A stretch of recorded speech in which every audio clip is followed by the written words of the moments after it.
Hello, aspirants. Welcome to the UPSC Analyzer. Today we will discuss newspaper analysis dated 11th of January 2023. And if you are finding this analysis helpful, then please like, share and subscribe. First news important नहीं है RSS chief. Second पर हम चलते हैं। Supreme court collegium names 9 for high courts 1 for third time. Conventionally government is bound to accept the collegium's recommendation अगर decision को reiterate किया जाता है। फॉर एग्जांपल कलेजियम ने यहाँ पर कोई रिकमेंडेशन दी, उसके बाद गवर्नमेंट ने वापस भेज दी। कलेजियम अगर सेम नाम को वापस से रीट्रेट करता है then the government is bound to appoint that person. लेकिन हमने रीसेंट इंस्टांस में ऐसा देखा था कि बेसिकली यहाँ पर कलेजियम ने रिकमेंडेशन को रीट्रेट किया था, उसके बाद भी गवर्नमेंट ने अपॉइंटमेंट नहीं किया। The supreme court collegium headed by chief justice of India DY Chandrachud reiterated for the third time its decision to appoint advocate as a judge of the Karnataka High Court। तो collegium system हम काफ़ी बार discuss कर चुके हैं। अब हम चलते हैं आगे। NFSA beneficiaries to get cost borne by centre receipt along with food grains. तो हमने डिस्कस किया था प्रधानमंत्री गरीब कल्याण अन्न योजना को डिसकंटिन्यू कर दिया गया है एंड जो यहाँ पर NFSA के बेनिफिशरीज हैं इनको 1 साल तक फ्री फूड ग्रेन्स दिए जाएंगे, सब्सिडाइज रेट्स पर नहीं, फ्री फूड ग्रेन्स दिए जाएंगे। तो जो 1, 2, 3 रुपये में दिया जाता है ये 1, 2, 3 रुपये में नहीं फ्री दिया जाएगा, लेकिन साथ ही साथ उनको एक रिसीट दी जाएगी जिसमें ये लिखा जाएगा कि ये जो इसकी कॉस्ट है ये बॉन्ड की जा रही है by centre. The beneficiaries entitled to get free food grains under the National Food Security Act 2030 will also receive along with their monthly quota a print receipt showing subsidy bond by the centre. Last month government ने announce किया था कि NFSA के जो beneficiaries हैं इनको 1 साल तक फ्री फूड ग्रेन्स दिया जाएगा as per their entitlement under the food security law for a year beginning January 1, 2023। The central government hereby decides that the rice, wheat and coarse grains shall be provided free of cost for all eligible households under Section 3 of the National Food Security Act 2013। अब हम चलते हैं आगे। DAC approves, DAC क्या है? Defence acquisition council approves DRDO missile systems. तो हम देखते हैं क्या क्या यहाँ पर प्रोकर करने के बारे में सोचा जा रहा है। Amid the ongoing military standoff with China at the line of actual control in eastern Ladakh, India is planning to procure the very short range air defence system और VSHORAD मिसाइल सिस्टम जिसको कि develop किया गया है and design किया गया है by DRDO। ठीक है। देन यहाँ पर बात की जा रही है कि अप्रूव किया गया है procurement of the Helina anti tank guided missiles. तो ये क्या है? ATGM, ये आपको पता होना चाहिए। एंड 2018 में इंडिया और रशिया के बीच में बातचीत चल रही थी कि इंडिया यहाँ पर प्रोकर करना चाहता है IGLA-S एयर डिफेंस मिसाइल्स, लेकिन अभी तक ये प्रोकरमेंट नहीं हो पाया क्योंकि उसके बाद इंडिया यहाँ पर फोकस करने लग गया आत्मनिर्भरता पर। However with a strong pitch for आत्मनिर्भरता in defence there has been little progress on this front with sources indicating कि डील को अभी यहाँ पर होल्ड पर रख दिया गया है। यहाँ पर बात की गई है कि इंडिया ने 2022 में $100 बिलियन रेमिटेंसेस को रिसीव किया था। The amount was $100 billion in 2022, adding it was a 12% increase from 2021 despite disruptions caused by pandemic। और इसके बारे में हमने आर्टिकल भी डिस्कस किया है कि ये कैसे स्ट्रैटेजिक शिफ्ट हुआ था कि इतने ज़्यादा हमने रेमिटेंसेस क्यों रिसीव किए थे। तो इसका रीज़न अगर आपको याद हो तो पहले हमारे वर्कर्स गल्फ़ कंट्रीज़ में जाते थे, अभी भी गल्फ़ कंट्रीज़ में भी जाते हैं, लेकिन इसके अलावा यहाँ पर जैसे कि US में भी जाते हैं, UK में भी जाते हैं एंड ये यहाँ पर एम्प्लॉयड हैं टॉप पोस्ट पे, स्किल्ड जॉब्स करते हैं जिसकी वजह से इनकी यहाँ पर सैलरीज भी ज़्यादा हैं एंड रेमिटेंसेस भी हमें ज़्यादा रिसीव हुए। सबसे ज़्यादा रेमिटेंसेस यहाँ पर इंडिया को ही रिसीव हुए हैं। नेक्स्ट हम चलते हैं आगे। Will first decide on constitutional validity of section 6A। Important है ये। The Supreme Court Constitution Bench, while hearing petitions challenging Section 6A of the Citizenship Act on Tuesday, said it will decide whether the provision is constitutionally valid before proceeding to other issues raised in the pleas। अब यहाँ पर सही से explain नहीं किया गया है इसीलिए मैंने नोट्स इंक्लूड कर दिए हैं। तो सेक्शन 6A एक स्पेशल प्रोविजन था जिसको कि इंसर्ट किया गया था into the 1955 act and Assam accord के बाद इसको यहाँ पर इंसर्ट किया जाता है by the then Rajiv Gandhi government with the leaders of the Assam movement to preserve and protect the Assamese culture heritage linguistic and social identity. The accord came at the end of a 6 year long agitation by the AASU to identify and deport illegal immigrants. तो यहाँ पर agitation क्यों किया जा रहा था आसू के द्वारा? इनका ये कहना था कि जो भी यहाँ पर इलीगल इमिग्रेंट्स है इनको आइडेंटिफाई किया जाए एंड इनको डिपोर्ट किया जाए. Under Section 6A, foreigners who had entered Assam before January 1, 1966 and been ordinarily resident in the state, तो इनके पास सारे rights and obligations होंगे जो यहाँ पर एक इंडियन सिटीजन के पास होते हैं. Those who had entered the state between January 1st 1966 and March 25th 1971, तो इनके पास राइट्स एंड ऑब्लिगेशंस होंगे लेकिन इनको वोट करने का अधिकार नहीं होगा 10 सालों तक के लिए. And except that they would not be able to vote for 10 years. तो सेक्शन 6A की ही कॉन्स्टिट्यूशनल वैलिडिटी को यहाँ पर सुप्रीम कोर्ट डिसाइड करेगा. Section 6A deals with special provisions as to the citizenship of persons covered by the Assam Accord. It says that all those who came to Assam on or after January 1, 1966 but before March 25th, 1971 from the specified territory, it includes all territories of Bangladesh at the time of commencement of the Citizenship Act, and since then are residents of Assam, they must register themselves under Section 18 for citizenship. तो बस आपको यहाँ पर Assam accord पता होना चाहिए, section 6 से पता होना चाहिए एंड बाकी जो भी यहाँ पर इंपॉर्टेंट डिटेल्स है वो सब आपको पीडीएफ में मिल जाएगा. अब हम चलते हैं आगे.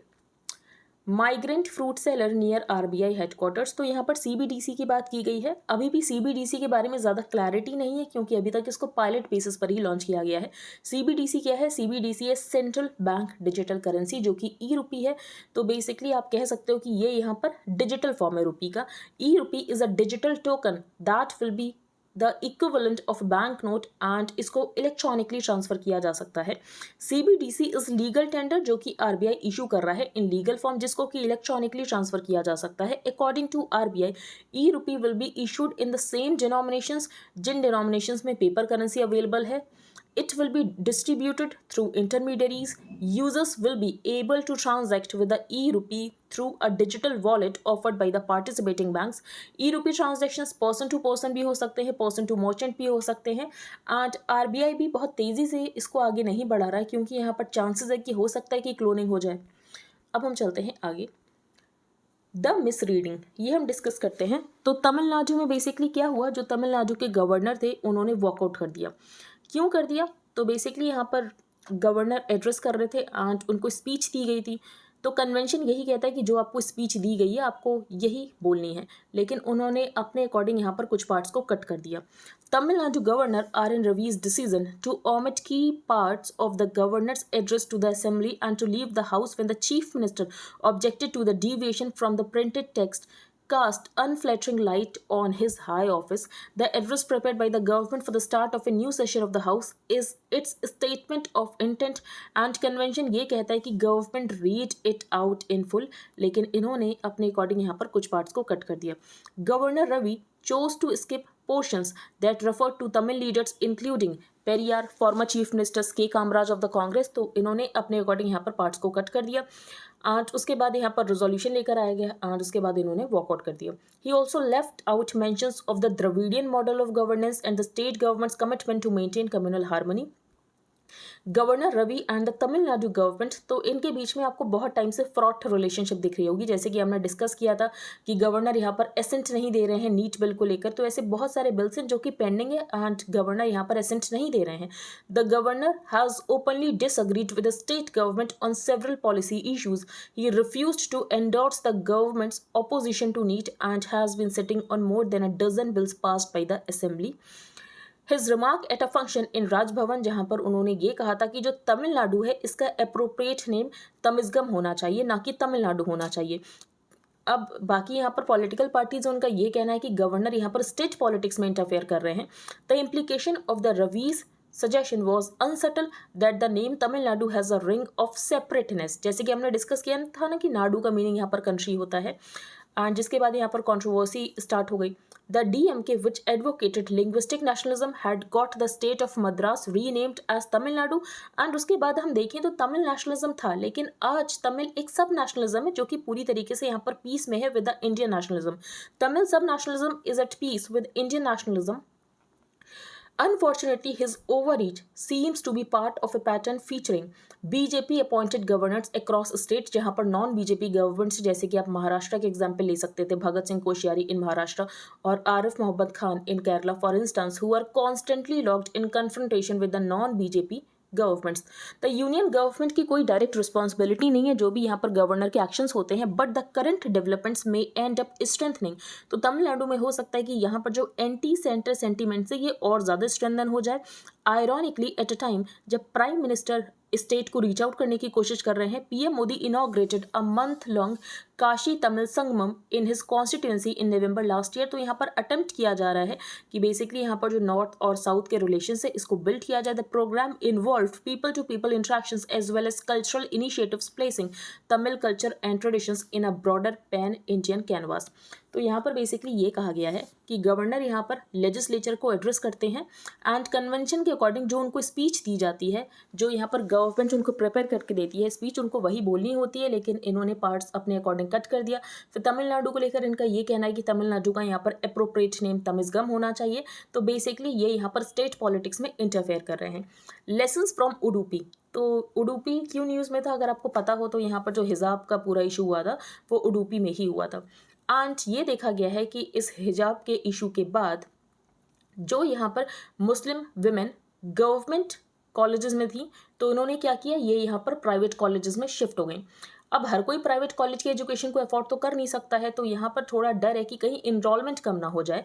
About this time last year, when Karnataka's Udupi district was stricken by the hijab row, colleges and universities in the state were witnessing a significant development. Classrooms were registering a steady increase in the number of Muslim women students. अगर हम देखें percentage of the women from the community aged 18 to 23 attending colleges and universities, तो ये increase हुआ था from 1.1% to 15.8%. It was feared that the state government's heavy-handed decision कि यहाँ पर जो हेड स्कार्फ्स हैं, जो यहाँ पर हिजाब्स हैं, इनको यहाँ पर बैन किया जाएगा इन एजुकेशनल इंस्टीट्यूशंस। तो ये डर था कि ऐसा ना हो कि इसकी वजह से यहाँ पर जो इनरोलमेंट है वो कम हो जाए, लेकिन इनरोलमेंट हमें कम होता वो नहीं दिखा है एंड जो यहाँ पर मुस्लिम विमेन है ये शिफ्ट कर गई to private institutions. But as a report in this newspaper on Sunday shows the judicial impasse and the charged atmosphere have not dented the enthusiasm for academic learning amongst Muslim women in Karnataka. The hijab ban did not affect exam attendance in Udupi last year. Even more hearteningly, the overall enrollment of Muslim women hasn't fallen and यहाँ पर significant shift हमें देखने को मिला है and women यहाँ पर private institutions में चली गई हैं. The number of women students from the community who attend government pre-university colleges has come down by half from last year. This has been offset by an increase in their enrollment across private or unaided pre-university colleges in the district. लेकिन बात यह है कि long term में private PUCs को यहाँ पर afford करना थोड़ा डिफिकल्ट हो सकता है एंड हो सकता है कि इसकी वजह से यहाँ पर इनरोलमेंट कम हो जाए। The game in perspective. तो यहाँ पर बात की गई है कि पैंडेमिक के दौरान हमने ऑनलाइन गेम्स में बहुत ज़्यादा इंक्रीज देखा। While some of them are game of chance, many are games of skill. Game of chance जो कि बेसिकली यहाँ पर पूरी तरीके से लक के बेसिस पर होते हैं। गेम ऑफ स्किल जिसमें यहाँ पर एक्सपीरियंस की ज़रूरत पड़ती है, थोड़े टैलेंट की ज़रूरत पड़ती है उनको जीतने के लिए। Eight the same time courts have repeatedly held that अगर मनी इन्वॉल्व भी है गेम ऑफ स्किल में तब भी उसको गैम्बलिंग नहीं कंसिडर करेंगे। तो अगर गेम ऑफ स्किल में मनी भी इन्वॉल्व है तब भी उसको गैम्बलिंग नहीं कंसिडर करेंगे। The distinction between a game of chance and a game of skill has been maintained for over 150 years. The public gambling act 1867 तो ये एक्सक्लूड करता है गेम्स ऑफ स्किल को from the purview of the expression gambling, कि games of skill यहाँ पर gambling नहीं होते हैं। Recently, the Ministry of Electronics and Information Technology has come up with a draft notification to regulate online games, जो कि हमने डिटेल में डिस्कस किया कि ड्राफ्ट नोटिफिकेशन क्या है ऑनलाइन गेम्स को रेगुलेट करने के लिए। While there is no problem कि यहाँ पर गेम्स ऑफ स्किल को ठीक है रेगुलेट किया जाना चाहिए, इट वुड बी इम्पॉसिबल कि आप गेम्स ऑफ स्किल को ट्रीट करो कि ये यहाँ पर गैम्बलिंग है। It would be impermissible to treat games of skill as amounting to gambling either in the rules or in the notification, as this would be contrary to the Public Gambling Act of 1867, क्योंकि Public Gambling Act of 1867 यहाँ पर expressly exclude करता है games of skill को from the purview of the expression gambling. Indeed, a serious controversy arose as to whether horse racing ये एक gambling activity है या नहीं है. Court held that horse racing was a game of skill and इसको आप gambling treat नहीं कर सकते हो. फिर यहाँ पर ग्रुप ऑफ मिनिस्टर्स अभी डिलेमा चल रहा है, क्या 28% जीएसटी को लेवी करने की ज़रूरत है, हाईएस्ट रेट ऑफ जीएसटी लगाने की ज़रूरत है. The same moral dilemma seems to plague the group of ministers in deciding whether online games should be subject to tax at the highest rate of 28% on the entire collection or only on the platform fee charged by the gaming company. अब author का basically ये कहना है कि अगर आप यहाँ पर एंटायर कलेक्शन के ऊपर टैक्स लगा दोगे तो टैक्स बहुत ज़्यादा हो जाएगा, और इसकी वजह से क्या होगा, इसकी वजह से सब कुछ यहाँ पर अंडरग्राउंड हो जाएगा एंड जो भी आपको यहाँ पर रेवेन्यू रियलाइजेशन होने वाला था वो भी नहीं होगा. तो इतना ज़्यादा टैक्स लगाने की ज़रूरत नहीं है. It is submitted that it would be extremely unwise to levy GST at 28% on the gross amount. The levy of 28% GST on the entire amount which is collected by the gaming company, और इसकी वजह से क्या होगा, पूरी industry यहाँ पर underground चली जाएगी एंड ब्लैक मार्केट क्रिएट हो जाएगा.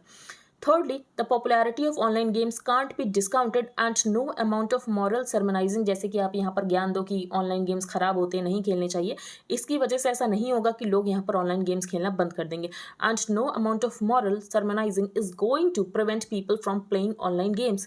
तो यहाँ पर क्या करने की ज़रूरत है, इट इज़ ऑल्सो पॉसिबल कि many online games in India ये अपने बिजनेसेस को यहाँ पर शट डाउन करेंगे एंड बिजनेसेस ओवरसीज चले जाएंगे एंड आपको यहाँ पर रेवेन्यू लॉस हो जाएगा. जो भी आपके पास यहाँ पर टैक्स रेवेन्यू आने वाला था वो भी नहीं आएगा. इसके अलावा यहाँ पर अनएम्प्लॉयमेंट भी इंक्रीज हो जाएगा. The net result will be lower tax revenue and large scale unemployment. It is often forgotten that section 194B of the income tax act requires tax deduction of 30%. तो अगर विनिंग्स 10,000 से ज़्यादा हैं तो यहाँ पर कितना टैक्स लगता है, 30% का.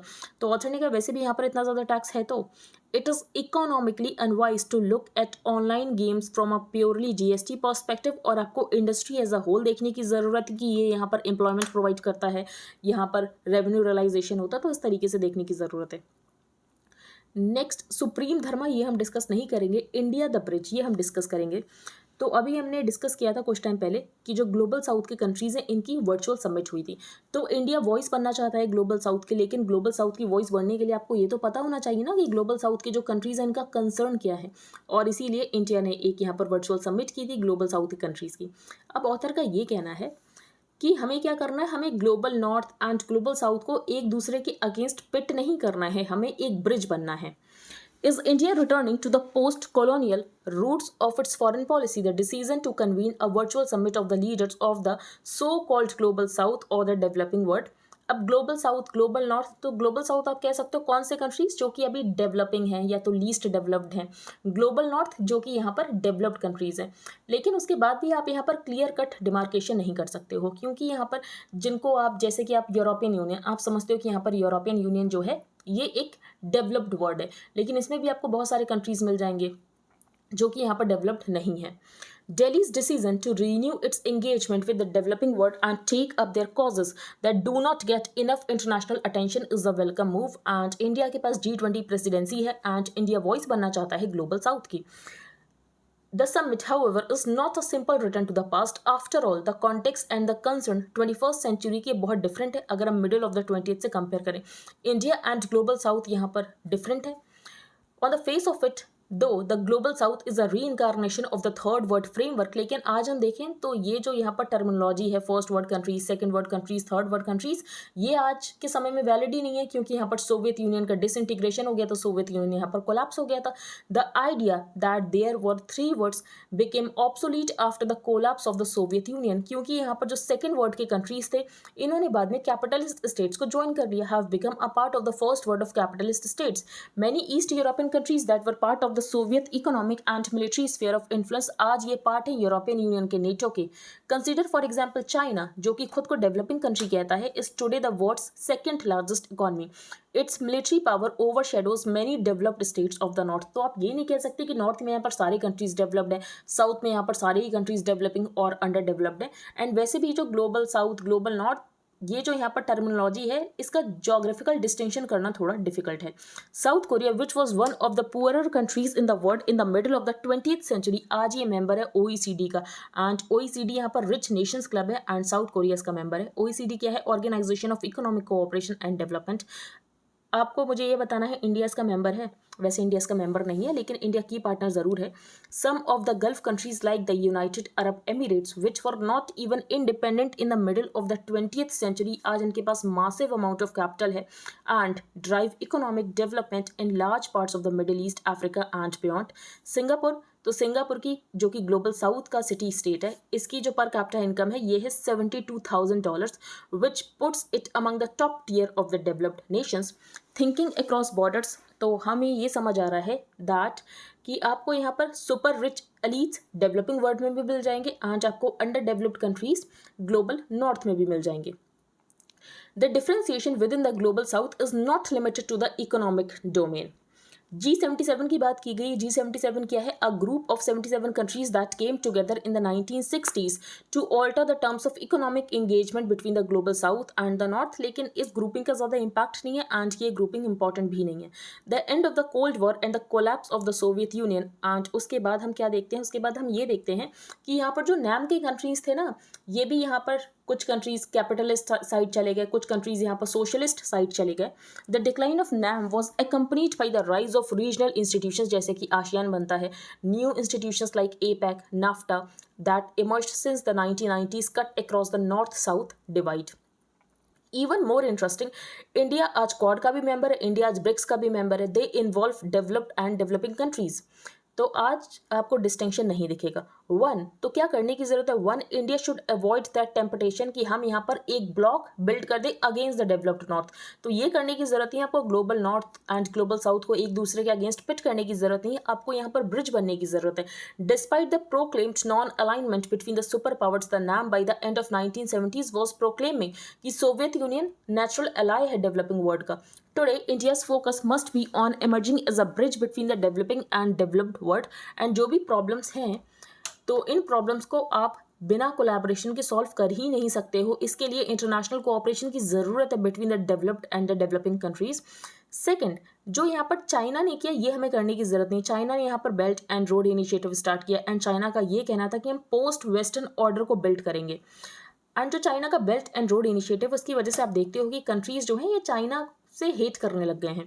As China's economic power rose, it saw the global south as a massive market and China यहाँ पर अपनी कमर्शियल एंड पॉलिटिकल इन्फ्लुएंस को इंक्रीज करना चाहता था।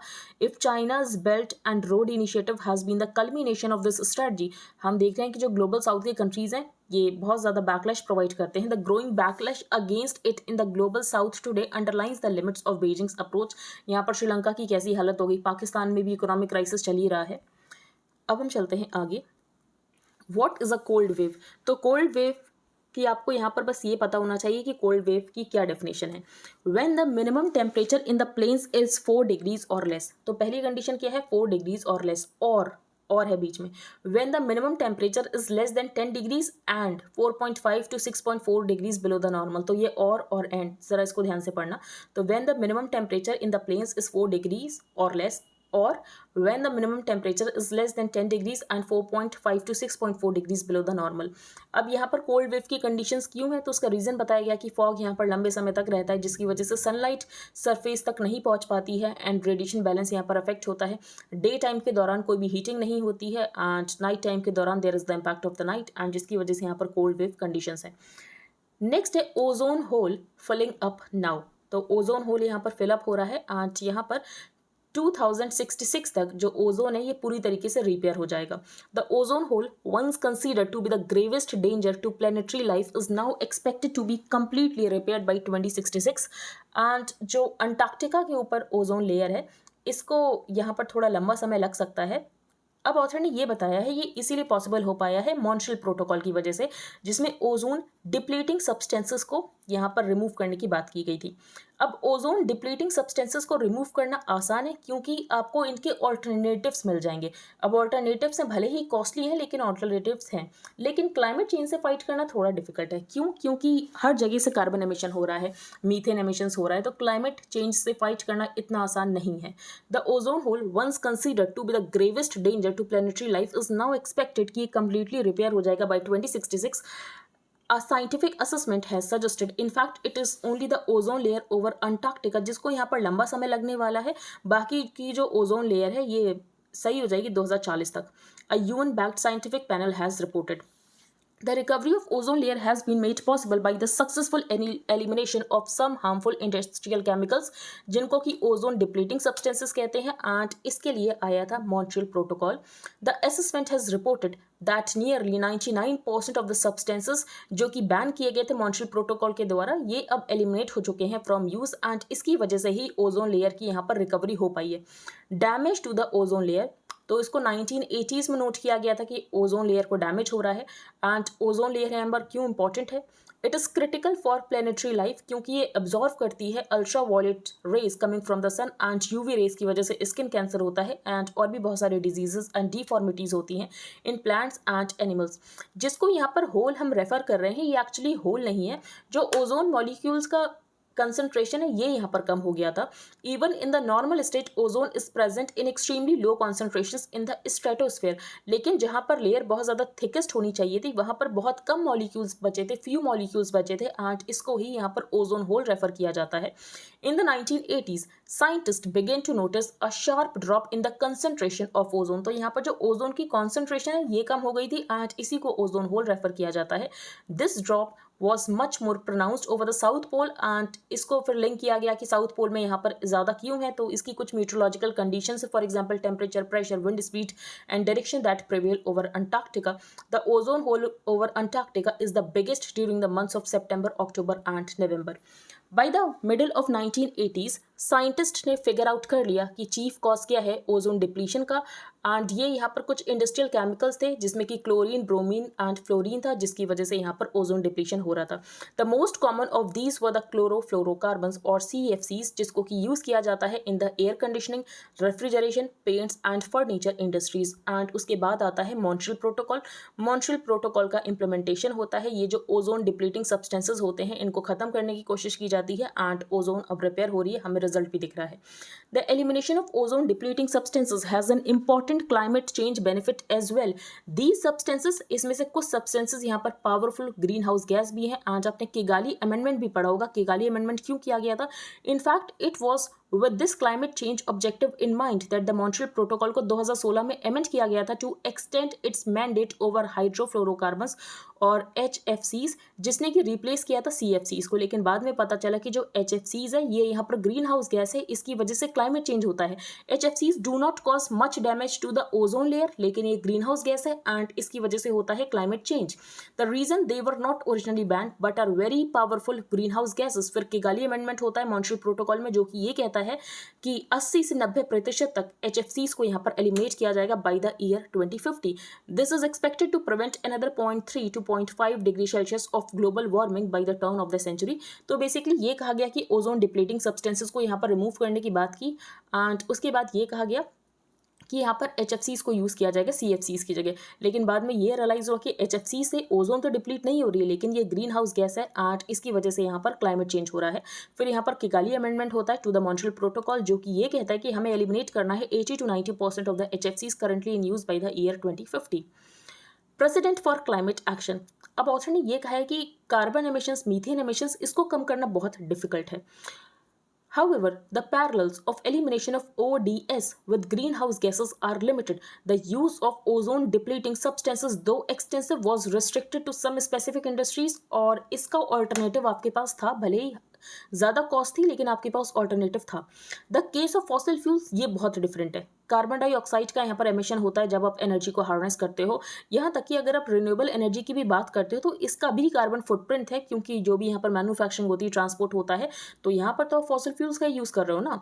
The emissions of methane, the other major green house gas, जो कि agricultural practices की वजह से रिलीज होती है, लाइव स्टॉक की वजह से रिलीज होती है, तो इसको कम करना बहुत डिफिकल्ट है। The impact of restraining green house gas emissions is not limited to to a few industries or economic sectors but affects the entire economy and also has implications for the quality of life. Climate change, no doubt, ये ज़्यादा बड़ी problem है, complex problem है than dealing with ozone depletion. तो इसमें हमने Kigali amendment के बारे में डिस्कस किया, मॉन्ट्रियल प्रोटोकॉल के बारे में डिस्कस किया एंड यहाँ पर ओजोन डिप्लीटिंग सब्सटेंसेस के बारे में भी थोड़ा बहुत डिस्कस किया है. In Ladakh protest long standing demands and a rare Leh Kargil unity. अब इनकी क्या डिमांड है कि लद्दाख को स्टेटहुड मिलना चाहिए, safeguards under the 6th schedule of the constitution, jobs को रिजर्व किया जाना चाहिए for the youth of Ladakh and यहाँ पर सेपरेट पार्लियामेंट्री कॉन्स्टिट्यूएंसीज क्रिएट करने की जरूरत है for the 2 parts of the region. तो ये इनकी यहाँ पर डिमांड है एंड इनका कहना है कि आप यहाँ पर कमेटी बनाओ और जिसके पास यहाँ पर प्रॉपर मैंडेट होना चाहिए. China holds visas for south Korea Japan. अब चाइना ने ऐसा क्यों किया? बेसिकली चाइना में यहाँ पर कोविड बहुत ज़्यादा फैल रहा था एंड जिसकी वजह से यहाँ पर जो साउथ कोरिया एंड जापान है इन्होंने कुछ रिटेलिएशन कोविड चेक्स के बारे में कहा. तो चाइना ने कहा अब हम भी रिटेलिएट करेंगे. Chinese embassies suspended issuing new visas for south Koreans and Japanese on Tuesday in apparent retaliation for COVID-19 testing requirements recently imposed by those countries on travelers from China. यहाँ पर एक article रह गया है, delegated legislation. तो delegated legislation क्या होता है? तो बेसिकली पार्लियामेंट अब सब कुछ तो नहीं कर सकती है कि यहाँ पर एक एक एस्पेक्ट के साथ डील करे. तो पार्लियामेंट क्या करती है? पार्लियामेंट यहाँ पर पावर को डेलीगेट कर देती है. In upholding the centre's 2016 decision on demonetisation, one of the key questions was to decide for the supreme court. क्या पार्लियामेंट ने यहाँ पर एक्सेसिव पावर दे रखी है to the centre under the law to demonetise currency? क्या parliament ने यहाँ पर सेंटर को बहुत ज़्यादा पावर दे रखी है under the law to demonetise currency while the majority ruling upheld the validity of the delegated legislation? क्योंकि अगर हम देखें तो यहाँ पर जो एग्जीक्यूटिव है ये अल्टीमेटली आंसरेबल तो है ही to the parliament. While the majority ruling upheld the validity of the delegated legislation, the dissenting verdict by B V Nagarathna, उनका ये कहना था कि जो एक्सेसिव डेलीगेशन पावर का हुआ है ये आर्बिट्रेरी है. What is delegated legislation? Parliament routinely delegate certain functions to authorities जो कि यहाँ पर लॉज के द्वारा एस्टैब्लिश्ड हैं, क्योंकि यहाँ पर हर एस्पेक्ट को डील नहीं किया जा सकता bye the law makers themselves and इसीलिए क्या किया जाता है, जो फंक्शंस है इसको डेलीगेट कर दिया जाता है. This delegation of powers is noted in statutes which are commonly referred to as delegated legislations. The delegated legislation would specify operational details giving power to those executing the details. तो basically आप ये समझ लो कि यहाँ पर structure बना दिया गया है, डिटेल्स यहाँ पर भरने का काम किसी और को दे दिया गया है कि बाकी यहाँ पर जो ऑपरेशनल डिटेल्स है ये आप खुद देख लेना, कैसे आपको एग्जीक्यूट करना है आप ये खुद से कर सकते हो. The practice of empowering the executive to make subordinate legislation within a prescribed sphere has evolve out of a practical necessity and pragmatic needs, क्योंकि यहाँ पर पार्लियामेंट हर एस्पेक्ट के साथ डील नहीं कर सकती है. At the same time it has to be borne in mind that our constitution makers have entrusted the power of legislation. तो लॉज बनाने की पावर किसको दी गई है? लेजिस्लेशन की पावर किसको दी गई है? जिनको आप यहाँ पर भेज रहे हो पार्लियामेंट में, जो कि आपके रिप्रेजेंटेटिव्स हैं. The role against excessive delegation of legislative authority flows from and is necessary postulate of the sovereignty of the people. What was the delegation here? तो डीमोनेटाइजेशन में जो सेक्शन 26 सब सेक्शन 2 है Reserve Bank of India Act 1934 का, तो ये यहाँ पर centre को पावर देता है to notify that a particular denomination of currency ceases to be a legal tender. अब ये जो एक्ट है ये एक्ट यहाँ पर कौन लाया होगा? पार्लियामेंट. तो बेसिकली यहाँ पर पार्लियामेंट ने क्या किया है? पावर को डेलीगेट कर दिया है to the centre.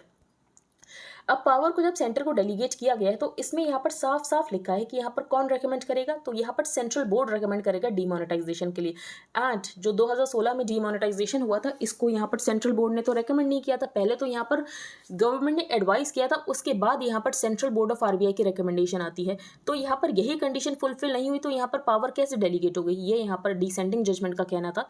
The majority verdict held that since the delegation of power is to the centre which is answerable to the parliament, तो delegation of power can't be struck down. However, in the dissenting opinion, Justice B.V. Nagaratan held that Center could not have exercised its delegated powers because Section 26 subsection 2 of the RBI Center को तभी power देता है जब recommendation initiate की गई हो by the RBI central board. लेकिन जो 2016 में डीमोनेटाइजेशन हुआ था उसमें एक्चुअली पहले सेंट्रल गवर्नमेंट ने एडवाइस किया था एंड उसके बाद यहाँ पर रिकमेंडेशन आती है RBI की तरफ से. Here Parliament which enacted the RBI Act essentially क्या कर रहा है? यहाँ पर पावर को डेलीगेट कर रहा है to alter the nature of legal tender to the center. The center exercised that power by issuing a gazette notification and demonetization exercise होती है. Constitution law making powers parliament को देता है, लेकिन जो ऑपरेशनल एस्पेक्ट्स हैं इसको डेलीगेट किया जा सकता है to statutory bodies. Essential powers को लेकिन यहाँ पर डेलीगेट नहीं किया जा सकता है। तो यहाँ पर ऑपरेशनल एस्पेक्ट्स को किया जा सकता है, सर्टेन फंक्शंस यहाँ पर डेलीगेट किए जा सकते हैं, लेकिन एसेंशियल पावर्स को नहीं डेलीगेट किया जा सकता है। Also the delegation must be with sufficient guidelines की इस पावर को कैसे यूज करना है। The petitioners in the demonetisation case argued that since section 26 subsection 2 contains no policy guidelines की सेंटर अपने पावर को कैसे एक्सरसाइज करेगा।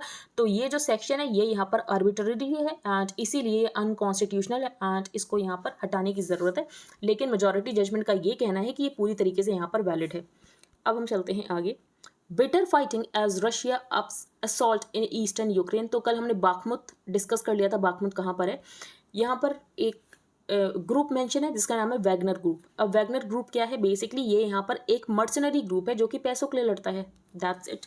तो ये रशिया की तरफ से फाइट कर रहा है। The Wagner group pass itself off as a private military contractor. Russia has denied कि इसका कोई भी लिंक नहीं है, sometimes refusing to the mercenary group even exist. तो ये एक मर्सनरी ग्रुप है। अब हम चलते हैं आगे। इकॉनमी पेज पर आपको कोई भी इंपॉर्टेंट न्यूज़ नहीं मिलेगी। वर्ल्ड बैंक के डेटा से हमें ये पता चला है कि रीसेशन एक लूमिंग थ्रेट है फॉर ग्लोबल इकॉनमी। तो रीसेशन क्या होता है ये हमने डिस्कस किया है। रीसेशन का हमने साइन भी डिस्कस किया था कि जो यूएस की ट्रेजरीज हैं इसमें हमें यील्ड इन्वर्जन देखने को मिल रहा है, यहाँ पर बात की गई है।